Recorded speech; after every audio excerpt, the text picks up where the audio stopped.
Joining me on this new episode of our Speaking of Women's Health podcast is dental surgeon Dr. Kanika Manchanda. She grew up in Orlando Park, a suburb of Chicago, and she earned her bachelor's degree in human nutrition. And then she got a bunch of minors. She reminds me of my PhD son. She got it in biology, chemistry, and Spanish from the University of Illinois at Urbana-Champaign. She then went on to pursue her Doctor of Dental Surgery at Marquette University in Milwaukee.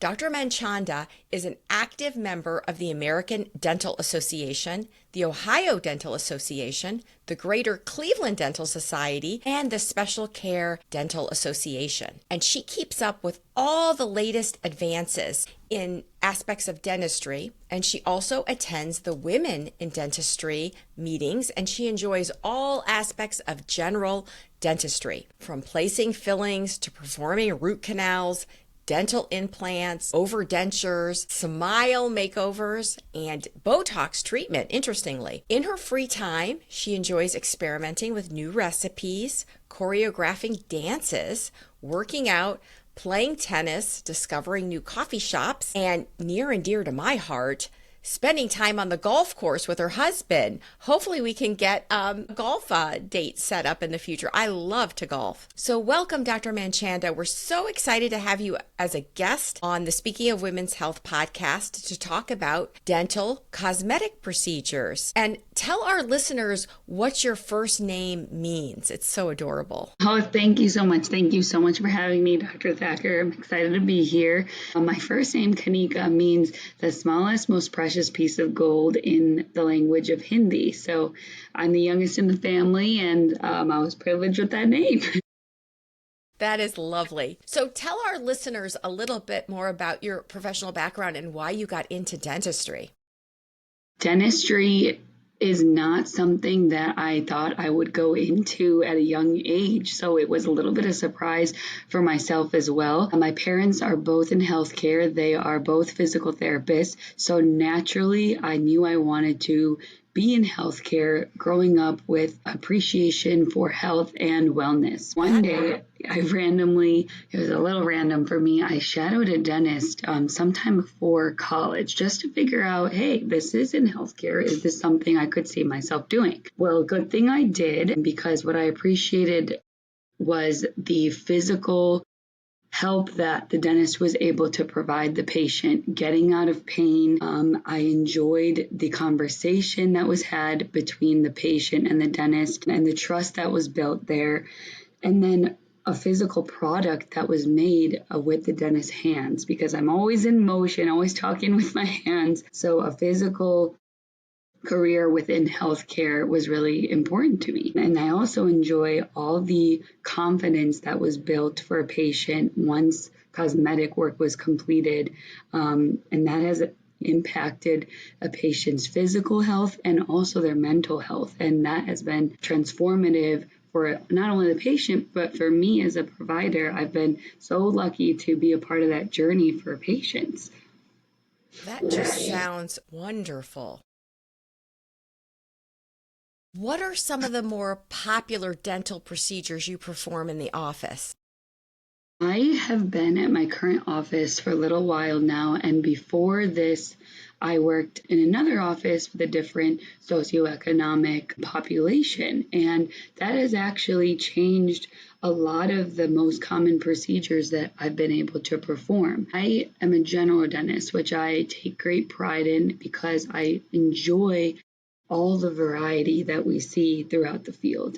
I will say, before I joined this practice, a lot of what I did was we did a lot of fillings. There was a lot of decay to be prevented, and we did a lot of extractions. We did a lot of removal of the teeth because not everyone can afford to either save their teeth or even replace their teeth. So it was a lot of removing of the teeth. If we were to replace them, usually it was with dentures or partials, which are removable devices. They come in and out of the mouth, and they They work effectively. There are more sound solutions. However, it is very affordable for patients, and it does provide teeth in the mouth.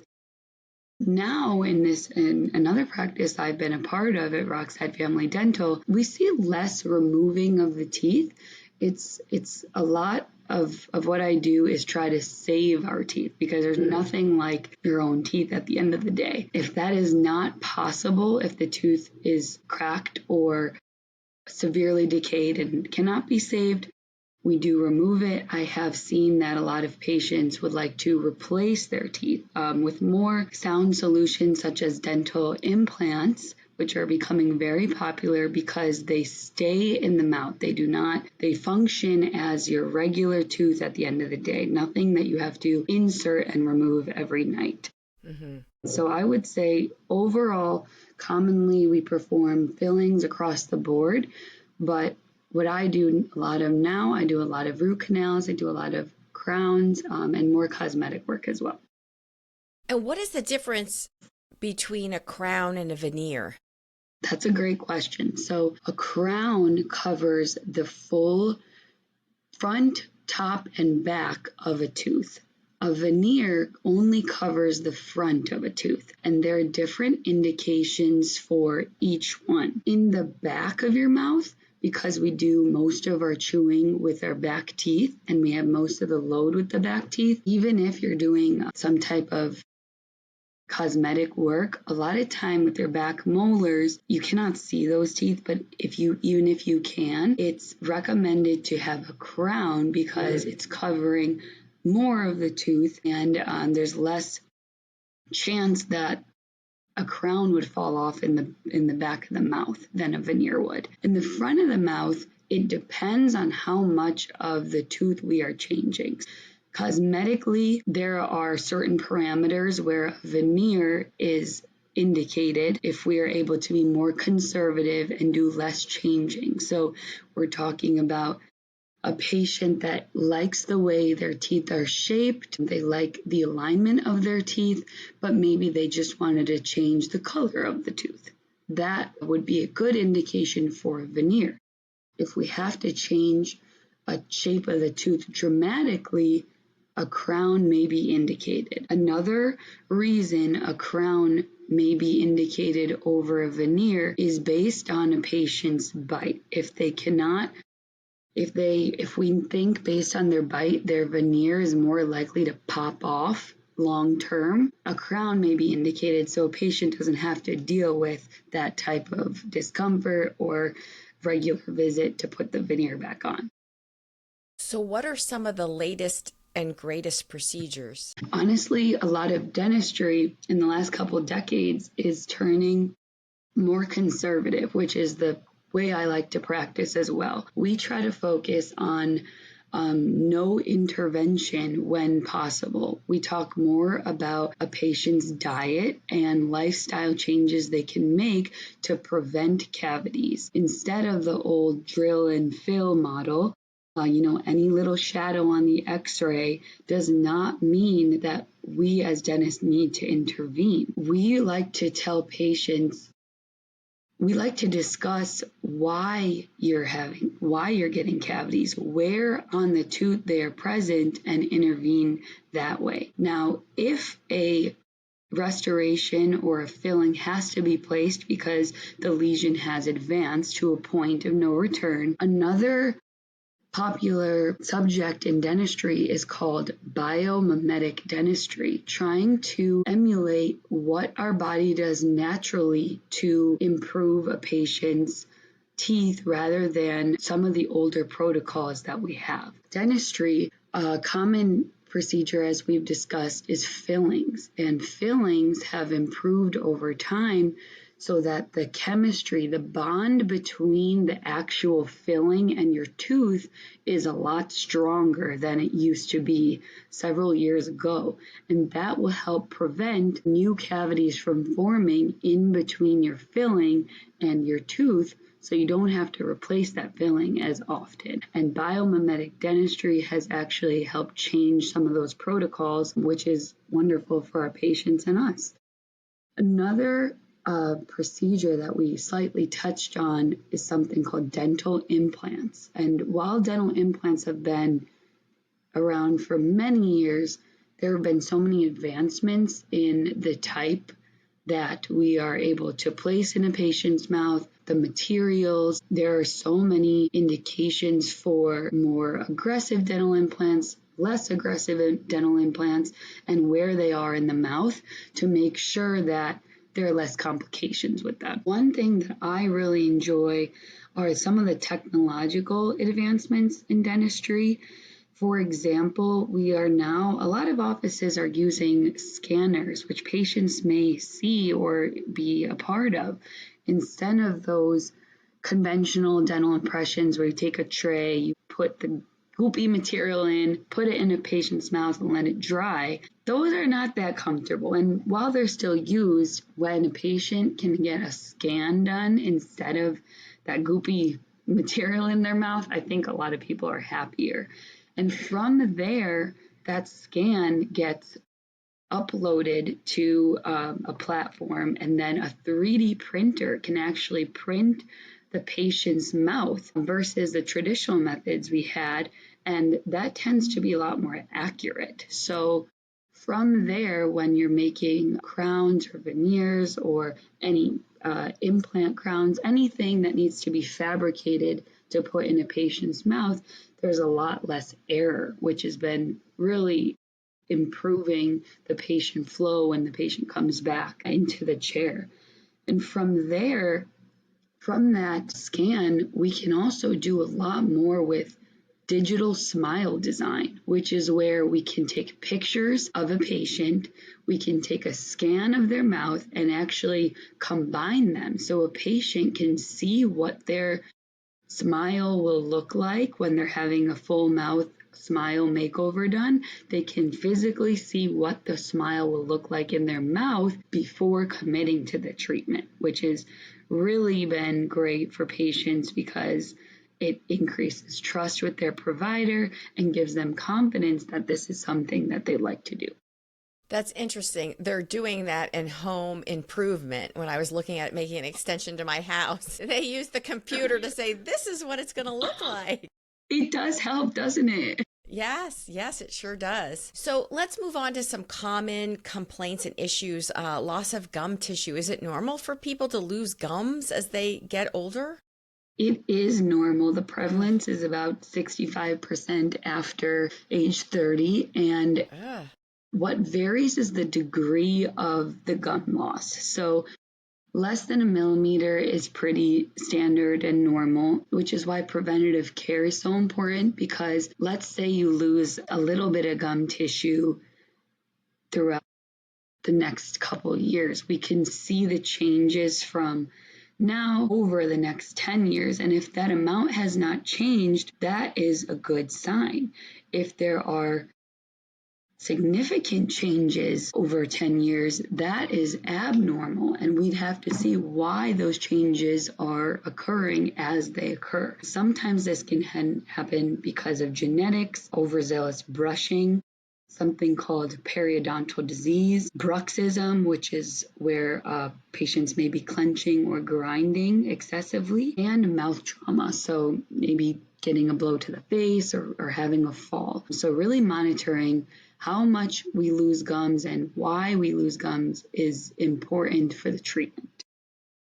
What is the treatment usually? It depends on the severity. So when it's severe, something called a gum graft may be indicated. And I'm saying if it's severe or not is because the success of a gum graft depends on the severity of how much you've lost. So it's strange, but the more you lose, sometimes the better the outcome of the procedure is. It can be a painful procedure, so it's not recommended for everybody.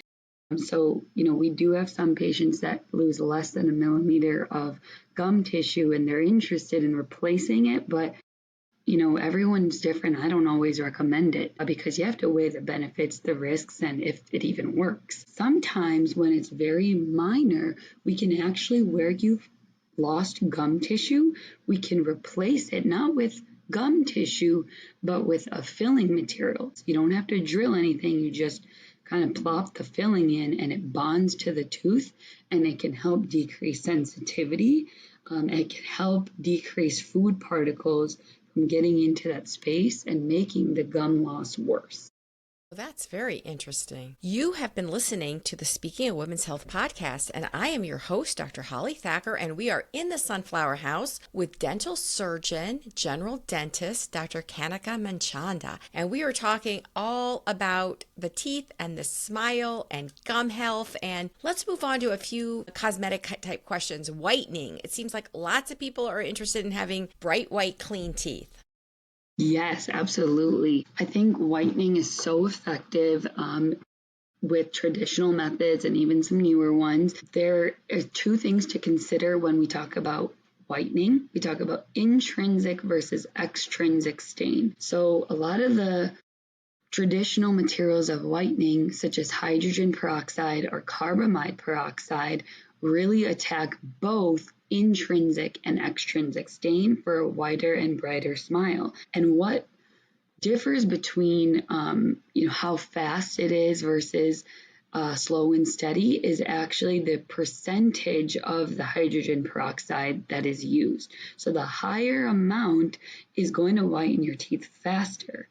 However, a higher amount can actually have destructive effects on your gums, not your teeth, but your gums. So it's very important that if you're using a higher percentage, you're getting custom whitening trays from your dentist that only touch the teeth and help prevent burning of the gums. Or you can visit your dentist for an in-house whitening procedure where higher percentage is used for a more dramatic effect. And in the chair, we protect your gums with it it's a gum mask, if you will, so that none of the product gets on your gums. Even the at-home whitening trays, like the Crest whitening strips or opalescence trays, they are very effective with good, consistent use. Even though they're a lower percentage, they're very effective, and I recommend them to all my patients.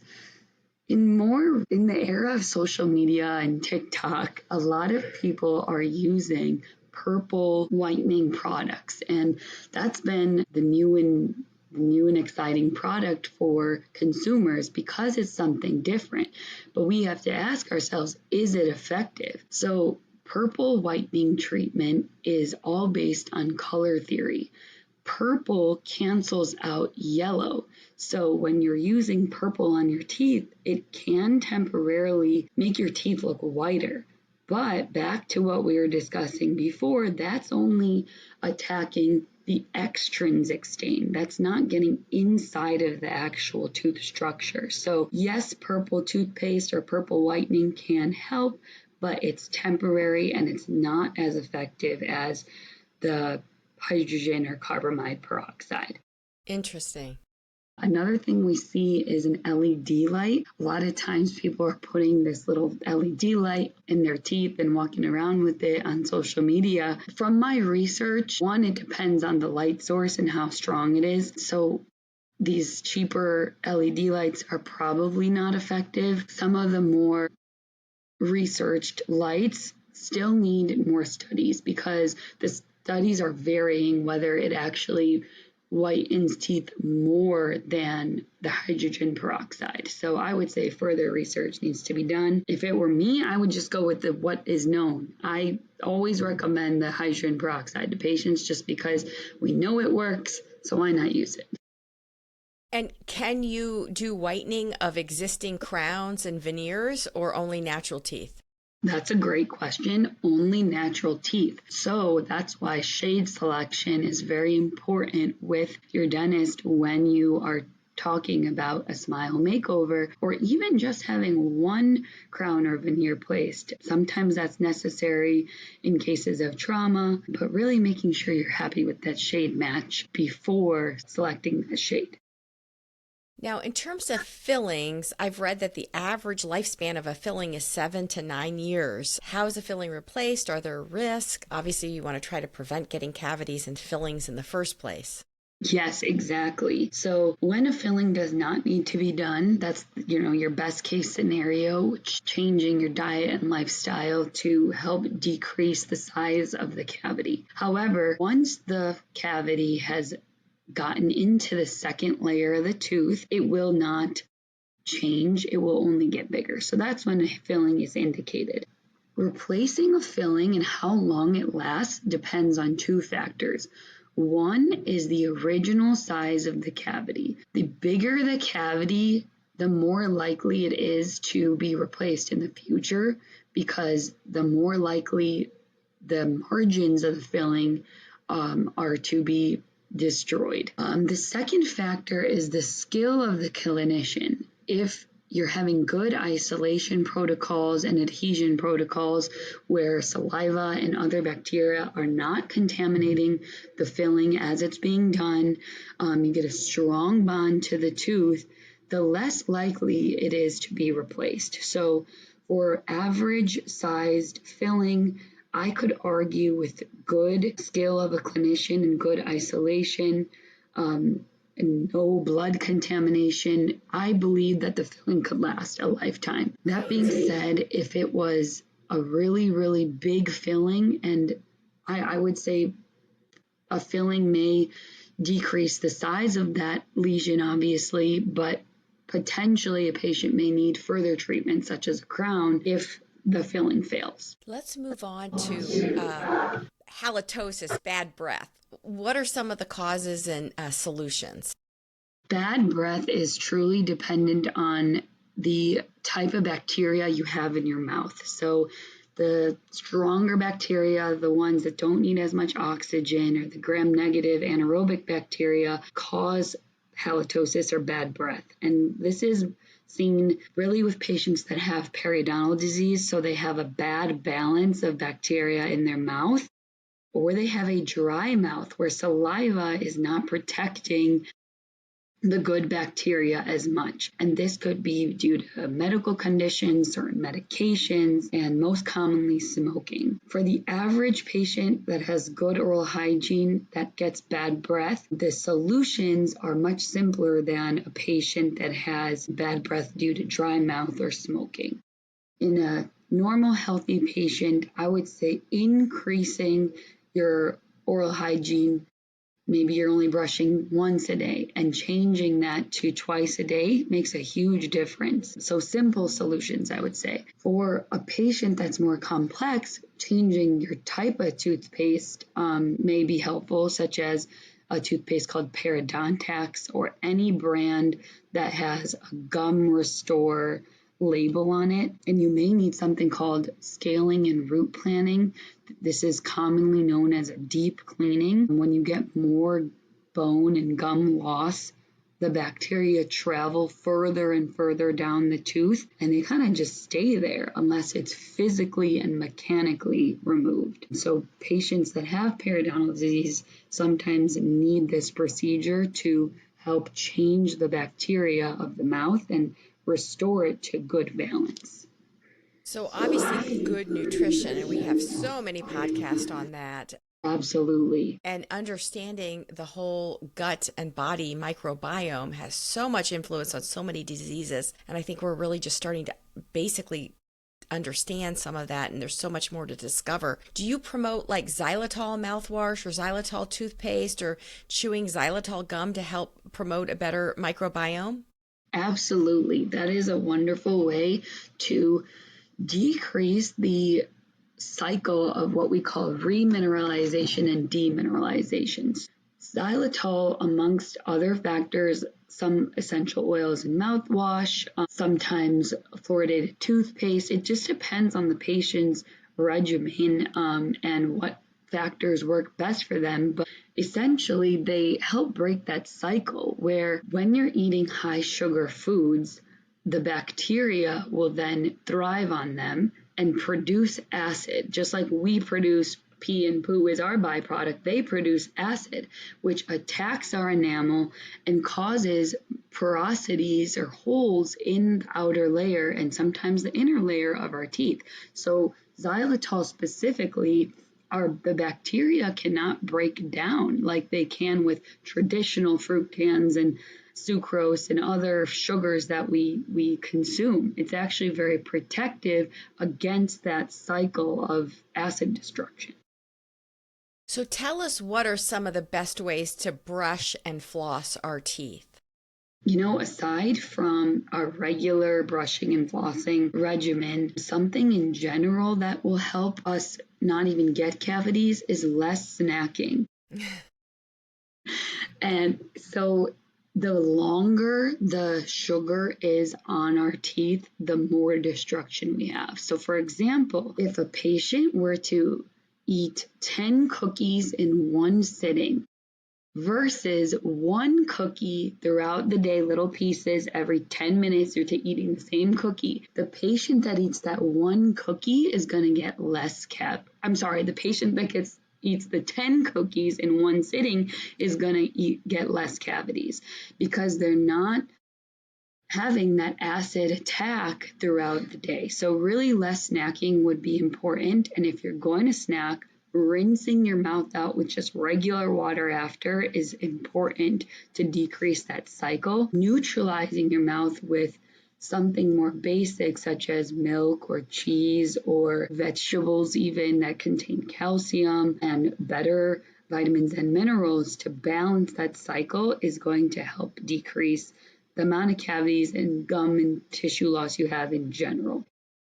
So I think for adults, it should be easier for us to just only eat a couple meals a day and then rinse out our mouth. For children, growing children and toddlers like my grandchildren, they love to snack. So I think just the other day, my son was admonishing me because I wanted to give milk to my granddaughters after having tuna fish. He's like, why do that? That's not good. Let their stomachs settle. I'm like, no, I want to rinse their teeth off. So I'm going to tell him that the dentist endorses that. I agree. Tuna and milk. Do it. I think with kids, it's especially difficult because children traditionally love to eat carbohydrate containing food that sticks to your teeth. Pretzels, goldfish, chips, they just stay on the teeth, and the inner layer of their tooth, their pulp is very large compared to adults, so it's really easy for a child to get a cavity and it to just grow super quick. So changing their snacks or adding something to neutralize their snack will definitely help. And that's why I usually give them little pieces of cheese as opposed to crackers like their parents. And then they look at me, they're getting too much cheese. Well, I'm an osteoporosis doctor, a bonehead. We love cheese. We love milk. We love calcium. Yes. We think it's good for you. And I've actually done some research in the area because it seems like dentistry and medicine are so separate, but they're so important and together. And we know that your dental health, I always ask my patients about their dental health because we know that there's a link with their bone status and osteoporosis. And the other thing, I tell all my adult patients to brush their teeth twice a day and do their Kegel exercises for their women, for their pelvic floor. So I link the two, just so you know. I love that. That is so smart. Now, tell us, what do you recommend for patients young and old of all ages who are very nervous and fearful of going to the dentist? I'm not, because it's my one time to put my feet up and relax. I'm strange. I like going to the dentist because I get a few minutes of peace, but most people don't. I would agree. I would say you're in less than 1%, but I take dental anxiety very seriously. I try to teach it. I try to treat it as a medical problem because it is. And if people have a bad experience when they're young, that will shape how much they see a dentist in the future. And anytime, truly, I would say over 90% of the time, I have seen a patient with very, very poor dental hygiene or severe dental issues. They have told me that they've had a dentist in the past that they had a bad experience with, and then since then they never wanted to come back. So treating it like a true problem is important to me. On a non-medication based regimen, I really just talking to them and showing empathy and that I actually care that they have dental anxiety has worked very well to create trust between me and my patient. Small techniques such as warning them, such as telling them what is to come without using scary words, but being honest has also been very helpful because they don't like surprises. When you're fearful, the last thing you need is a surprise. And then thirdly, some very simple changes, making the environment calmer. So turning off the TV sound if that's, triggering them in the room, potentially adding essential oils to the room to make it feel more calming, spa-like, if you will. Taking the lead apron that we use for x-rays and placing it over them so that they could feel a sense of like a hug, essentially. It has worked very effectively because people like that weighted blanket feeling. So even just small changes like that, or giving somebody a squeeze ball to squeeze during an injection, has really built trust. And I really like to start there. Now, if even after that we are unable to perform the procedure that the patient needs and they really do need it, then we talk more about medication and, potentially adding a benzodiazepine to the regimen before they come in, trying to get them relaxed that way, and then getting everything we need to done, get efficient, and letting the patient leave. Well, you have an excellent bedside manner, and I think that's so important for anyone in the clinical field. In our first season of Speaking of Women's Health podcast, we had pediatric dentist Dr. Rachel Rosen on, and I had the opportunity to take my granddaughter Artemis there after she jumped off a table and smashed in her front baby teeth. And I was so impressed with the whole setup of the place that was geared to children, geared to reducing anxiety, geared to talking to them on their level. The treats were not candy. They were little toys that they got. In fact, I made sure I brought her a different gift because I was so thankful for her adding us on, as opposed to giving her chocolate, because I'm like, oh, she's a dentist. I can't do anything sugar. But I thought that was just so impressive. And if anyone wants to hear all about dental care for the very little ones and when to see a dentist getting the first tooth, go back and listen to our first podcast. And there's so much more I'd like to talk to you about. I'd really like to talk about in the future the Botox and the cosmetic stuff that you do. That's the first time I've heard about a dentist doing that, but I guess that's very popular. It's used for migraine. It's used for all sorts of things. What are some of the major reasons you do it? Is it just pure cosmetic for the face, or is it TMJ, or? That's a great question. It's something that I was trained in post-dental school, and there are different levels of training. So, it's important to do your research as a patient as well, and find a provider that you trust to be honest about what type of results that they are able to achieve. Because at the end of the day, we are dentists. We are not cosmetic surgeons, plastic surgeons, or dermatologists. Nevertheless, certain results can be achieved cosmetically that can make sense for a handful of people. So I do TMJ therapy, which I think is a great additive in addition to a traditional night guard that a patient uses. And there are different indications for Botox when discussing TMJ therapy, and it's not for everybody. TMJ therapy is very complex, and it depends on the severity of the problem, mild, moderate, or severe. So in more severe cases, I will always refer a patient to see a TMJ specialist. In more mild to moderate cases, if a patient, for example, cannot tolerate having a device in their mouth, because not everyone can sleep with a thick plastic device in their mouth. Sometimes when the source of the pain really is from the lower half of the face, they're getting muscle tension in the masseters stemming from the TMD disorder that they have. It rides up to their temples. Botox has actually been proven to be a very good treatment modality to help decrease those symptoms and to help decrease their ability to clench at all, because you're actually decreasing the muscle movement and their physical ability to clench their teeth, if that is why they have TMD. Additionally, I do cosmetic Botox, but like I said, it is very patient specific, and it is mostly for the upper half of the face, sometimes lower half of the face. I limit myself obviously to my profession, which is head and neck. It has been so interesting talking to you, and I want to bring you back in the Sunflower House, hopefully, because we didn't get a chance to talk about mouthwashes and fluoride. Fluoride's been so much in the news. There's so much controversy. There's a lot of places that are now taking fluoride out of the water, and so we have to bring you back. But I really want to thank you so much for joining us. Dr. Kanika Manchanda, tell us how people can reach you or get an appointment with you, or any social media that you have, or any resources we can put in the show notes. Thank you so much for having me here. It's been wonderful. I can be reached. The office that I work at is called Rockside Family Dental. We are located in Independence, Ohio. If you'd like to reach me via social media, I do have my dental account, which is at Kanika Manchanda, my first name and last name, DDS. Well, that is wonderful. And I'd like to thank our listeners for joining us on the Speaking of Women's Health podcast. And we're so grateful for your support and hope you'll consider supporting us, sharing the podcast, leaving a 5-star rating, and to catch all the latest from Speaking of Women's Health, you can subscribe for free. Just hit the follow or subscribe button anywhere you listen to podcasts. Apple Podcasts, Spotify, TuneIn.